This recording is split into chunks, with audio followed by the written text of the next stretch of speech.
जहां नगर निगम भ्रष्टाचार, तमाम तरह के घोटालों, अनियमितताओं, गड़बड़ियों से मुक्त होने की बात करता है, सरकार जीरो टॉलरेंस की बात करती, वहां लगातार नगर निगम रुड़की पर सवाल उठते रहते हैं, आरोप लगते रहते हैं, तमाम तरह की बातें होती रहती। वहीं पर एक बार फिर से हम आपके सामने एक बहुत ही गंभीर विषय मामला लेकर आए हैं। नमस्कार, मैं हूं ऋषभ शर्मा और आप देख रहे हैं द न्यूज़ धोला नेटवर्क। और इस वक्त की सबसे बड़ी खबर यह है कि नगर निगम की बोर्ड बैठक संपन्न हुई है। पिछले सत्र की अंतिम बोर्ड बैठक थी और अब नया सत्र शुरू हो रहा है 26-27 का। और उसी बोर्ड बैठक के अंतिम बोर्ड बैठक में एक मामला निकलकर सामने आया। वो मामला कई सारे सवालात नगर निगम रुड़की पर खड़े कर रहा था, उनके अधिकारियों पर खड़े कर रहा था, उनके काम करने के तरीके पर खड़ा कर रहा था। मामला क्या है, पहले वो जान लीजिए। दरअसल जो यूनिपोलों की लगातार हमारे शहर में जो यूनिपोल लगे हैं उसको लेकर टेंडर प्रक्रिया करी गई थी कंपनियों के लिए, और उस कंपनियों में 2 कंपनियों ने अपने टेंडर भरे थे 2024 के अंदर। उसमें से एक कंपनी जो थी जिसकी टेंडर को अप्रूव कर दिया गया था नगर निगम के माध्यम से, उनकी धनराशि के आधार पर जो धनराशि थी वो थी 1,55,11,000 में जीएसटी। और इस कंपनी का नाम है मीडिया 24/7 प्राइवेट लिमिटेड। इसने टेंडर भरा था, एक कंपनी और थी उसने टेंडर भरा था, और उसमें से मीडिया 24/7 का टेंडर जो है स्वीकृत कर लिया गया। जब से नगर निगम अस्तित्व में आया है तब से एक मीडिया 24/7 एडवर्टाइजिंग एजेंसी है जो लगातार यहाँ के यूनिपोल एडवर्टाइजिंग का ठेका उसी एक फर्म को मिलता है, वही उसे लेता आ रहा है। हो सकता है वो उसे सही तरीके से ले रहा हो, लेकिन उसमें सबसे बड़ी एक जो गड़बड़ है वो ये समझ में आई है, जो हमने देखा है कि रूलिंग है कि जो भी आदमी निविदा में भी, नगर निगम अपनी निविदाओं में भी यही प्रकाशित करता है कि जो भी आदमी को स्वीकृति पत्र मिलेगा, जो सफलतापूर्वक टेंडर लेगा, उसको अपने फीस का 2% स्टाम्प यहाँ पे एग्रीमेंट के लिए कार्यालय को उपलब्ध कराना होगा, जिसके ऊपर नगर निगम और उस एजेंसी का अनुबंधनामा होगा। अब सवाल ये है कि टेंडर भरने के बाद में कुछ नियम कानून होते हैं जो नगर निगम के साथ उस कंपनी को करने पड़ते हैं। वो कानून क्या है वो समझ लीजिए। पहले कानून ये कहता है कि पहले अगर आपका टेंडर स्वीकृत हो जाता है तो 10% की जो निविदा राशि है वो जमानत राशि के रूप में नगर निगम रुड़की के नाम पर जमा रहती है। 10% की गारंटी कह लीजिए, बैंक गारंटी या फिर सिक्योरिटी डिपॉजिट, वो जमा रहेगा, जमा करना पड़ेगा, जो कि शर्त रहती है। हमने ये सूचना जैसी हमें प्राप्त हुई 28 तारीख को माननीय MNA महोदय को पत्रांक अपने पत्र के द्वारा उनकी डाक में चढ़वाई, पत्रांक संख्या 5156, दिनांक 28/3 को हमने सूचित किया कि साहब आपकी नगर निगम में ये कार्य चल रहा है, जिसमें कि जब से नगर निगम बना है, अस्तित्व में आया, तब से मीडिया 24/7 अपने सभी अनुबंध नामों के लिए मात्र 100 रुपये का स्टाम्प नगर निगम को प्रस्तुत कर रहा है, और उस पर भी जैसा हमने देखा अनुबंधनामा नहीं हो रहा है। विदाउट अनुबंधनामे के सिर्फ केवल स्वीकृति पत्र पे वो टेंडर चलाए जा रहे हैं। अब वो सही है या गलत है ये नगर निगम डिसाइड करेगा। दूसरी बात, नियम वो ये कहता है कि कुल स्वीकृत धनराशि यानी कि पूरी जो धनराशि है यानी कि 1,55,11,000 रुपए, उसमें से 2% स्टाम्प ड्यूटी पर अनुबंध करने की शर्त, यानी कि उस पूरी धनराशि में से 2% की स्टाम्प ड्यूटी आपको एज एग्रीमेंट करनी पड़ेगी स्टाम्प पर कहीं ना कहीं, ठीक है ना। तो उससे एक टर्म्स एंड कंडीशन डिसाइड हो जाती है नगर निगम और उस कंपनी के बीच में, जिससे अगर बाद में कोई समस्या आती है तो दोनों एक दूसरे पर किसका नफा किसका नुकसान है उस पर बात कर सकें।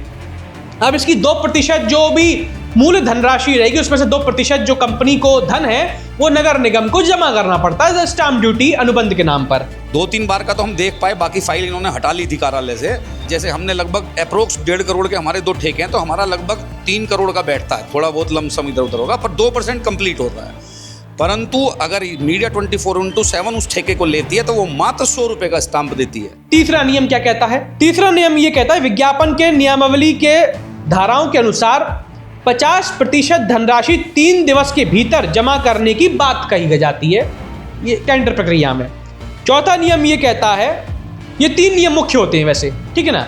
अब ये 3 नियम मुख्य होते हैं, पर अब इस मामले में क्या है वो समझ लीजिए। मामले में ये निकल कर आया है कि तमाम जितने भी टेंडर प्रक्रिया हैं, जितने भी ठेकेदार हैं, जितने भी और कंपनियां हैं, उन सबसे नगर निगम 2% की स्टाम्प ड्यूटी शुल्क ले रहा है, और उनके जो भी सारे काम हैं ये जो कहीं ना कहीं एग्रीमेंट के आधार पर नियम शर्तें लागू थी उसके आधार पर काम करवा रहा है। वहीं दूसरी तरफ इस टेंडर मामले की बात कर लेते हैं मीडिया 24/7 कंपनी के साथ इकलौती ऐसी कंपनी है जिसके साथ में नगर निगम रुड़की ने एक अलग ही नियम के तहत काम कर रही थी। और कई ऐसे मुद्दे थे, जैसे पत्रावली ऊपर मंगाने की मांग करी गई कि पत्रावली ऊपर लेकर के आओ, अभी मंगाओ।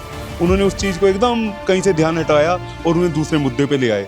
फिर वो दूसरा मुद्दा जो अनियमितताएं खोलने वाला था उसे भी दबा दिया। जैसे वो यूनिपोल की फाइल थी, अपने इनकी फ्लैक्स की फाइल थी, ठीक है। इस तरीके से इन्होंने 3-4 मुद्दों को दबा दिया। अगर वो मुद्दे खुल जाते तो अनियमितताएं खुलती और उसके अंदर जो भी कसूरवार होता उसका कहीं ना कहीं सामने चेहरा भी आ जाता, परंतु इन्होंने ध्यान भटकाया। टेंडर की धनराशि जो थी वो 1,55,11,000 रुपए थी, जो 2024 में विज्ञापन के माध्यम से निकाला गया था और उस टेंडर को मीडिया 24/7 और दूसरी कंपनी ने भरा था, जिसमें से मीडिया 24/7 का टेंडर पारित कर लिया गया। अब सबसे मजेदार बात ये निकल कर आई कि 2 नियम तो फॉलो हो रहे थे, ऐसा नगर निगम ने अपने आज नोटिस में बताया। वहीं तीसरे नियम यानी कि 2% की स्टैंप ड्यूटी जो देनी थी वो नहीं दी गई। बिना किसी एग्रीमेंट के ये कार्यभार चल रहा था। पूरे स्टेट में उसके जगह जगह ठेके चल रहे हैं, यहाँ भी चल रहा है, रुड़की में देहरादून का ठेका भी रहा है, मसूरी भी रहा है, उसके पास खत्म हो गया, कोट द्वार भी है उसके पास।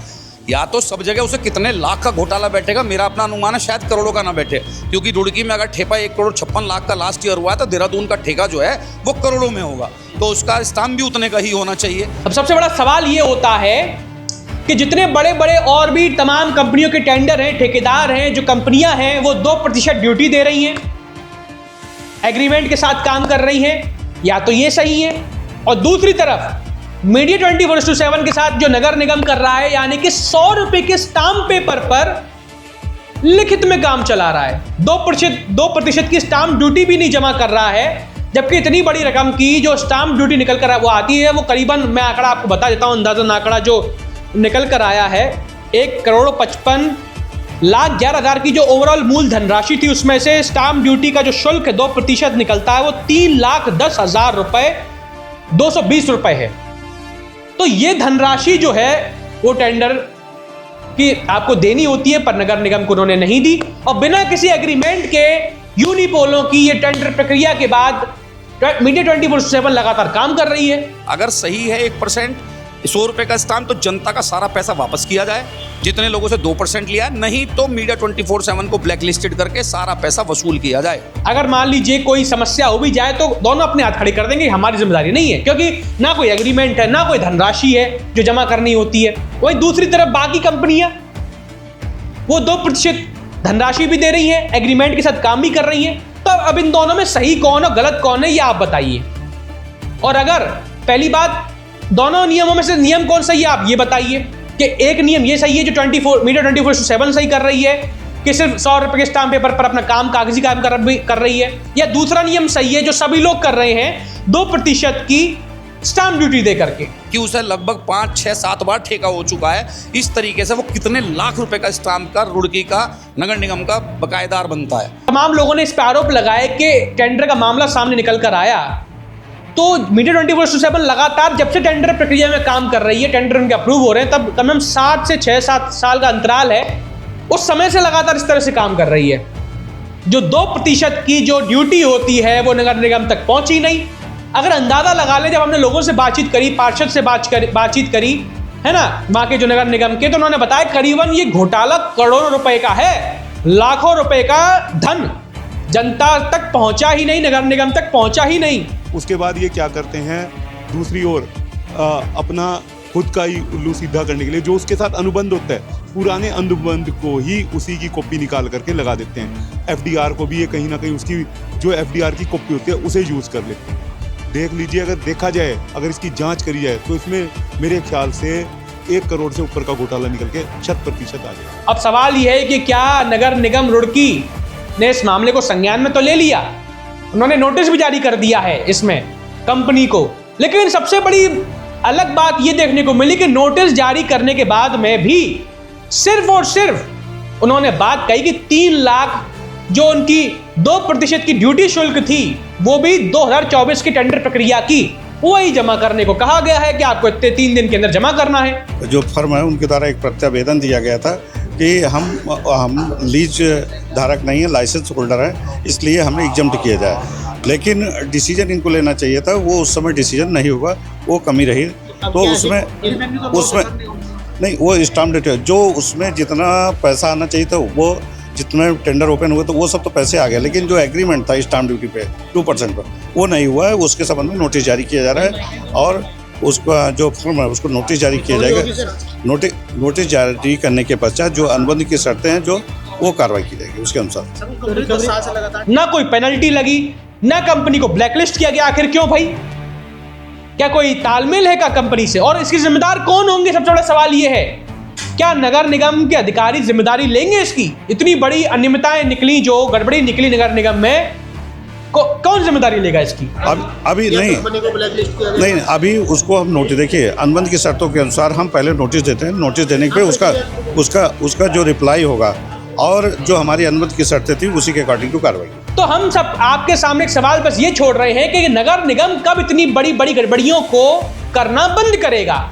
नहीं, जो बताया गया कि ये 2 टर्म में ही उनके द्वारा जो एग्रीमेंट है वो 2% का 2 टर्म में नहीं किया, उसके पहले किया गया था, कि हमें बताया गया। तो हम उसकी फाइल दिखवा रहे हैं। जब की दिक्कत हुई होगी उस संबंध में उसको नोटिस दिया जाएगा ताकि कार्रवाई की जा सके। क्यों नगर निगम हमेशा भ्रष्टाचार में युक्त होता है जबकि बात करता है भ्रष्टाचार मुक्त होने की? बार बार नगर निगम पर लगातार कोई ना कोई आरोप, कोई ना कोई मामले आते रहते हैं जिस पर नगर निगम के ऊपर या तो अनियमितताएं, मामलों में गड़बड़ी, घोटाले, भ्रष्टाचार, इन सभी पर बातें निकल कर आती हैं। आप किस तरह इस मामले को देखते हैं? ये जो टेंडर प्रक्रिया का मामला सामने आया है, इसमें लाखों रुपए का, करोड़ों रुपए का करीबन जो पेनल्टी नहीं पहुंची, वसूली गई नगर निगम के द्वारा आज भी कार्रवाई करने के बाद, कौन जिम्मेदार होगा? बहरहाल आप तब तक सबकी बातें सुनिए। इस तरह की और भी तमाम खबरों को देखने के लिए देखते रहिए द न्यूज़ वर्ल्ड नेटवर्क। बहुत बहुत धन्यवाद।